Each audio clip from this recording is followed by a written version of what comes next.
สำหรับลูกค้าที่ซื้อ GPS รุ่นสั่งดับจักรไปเนาะจะมีอุปกรณ์อยู่3อย่างหนึ่งก็คือสายไฟเนาะ2มาหัวรีเลย์3มาก็คือจะเป็น GPS เนาะสำหรับสายเนาะจะอธิบายเรื่องการต่อสายไฟแต่ละเส้นให้เนาะ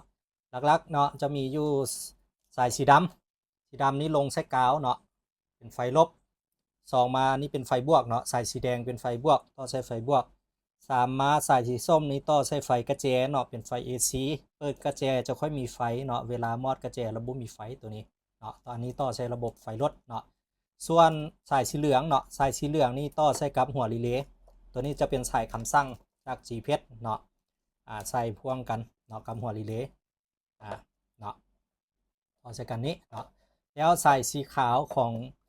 หัวรีเลย์นี่ใส่ต่อใช้กับไฟตรงเนาะไฟตรงเอาอยู่ใส่เอานำสายแดงนี่ก็ได้เนาะพันเข้ากันเนาะหรือว่าจะเอาจุดอื่นก็ได้เนาะแนะนำต่อใช้กับสายสีแดงนี่ก็ได้ส่วนตัวหัวดับจักรนี้เนาะหัวดับจักรนี่ไปเบิ้งระบบไฟรถเฮาต่อใช้ไฟที่ว่ามันตัดระบบไฟรถเนาะเวลาเอาตัดลองตัดเบิ้งเนาะเอาหลังฟิวก็ได้หลังฟิวตัดคันถ้าหากว่ามันดับเนาะก็คือหลังจากตัดมาจะมี2ส้นให้เอาสาย2ส้นนี้ไปต่อใส่เนาะต่อใส่สายที่เราตัดนั้นหรือว่าเป็นรุ่นรีโมทเอาขาค้ำลงแล้วมันดับเนาะก็ตัดสาย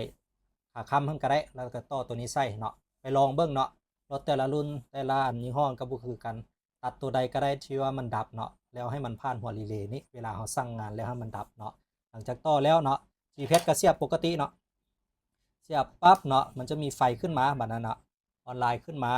หลังจากออนไลน์ขึ้นมาแล้วแม่นให้เราเก็บเมียนเนาะเปิดสวิตช์ตัวนี้ไว้นำเด้อเปิดมันจะมีออฟกับออนเปิดมาฟักออนนี้หลังจาก GPS ระบบมันขึ้นทุกอย่างก็ลองสั่งงานเบิ้งเนาะหลังจากนั้นก็เอาอันธงยางนี่ไปเคียนเนาะแล้วก็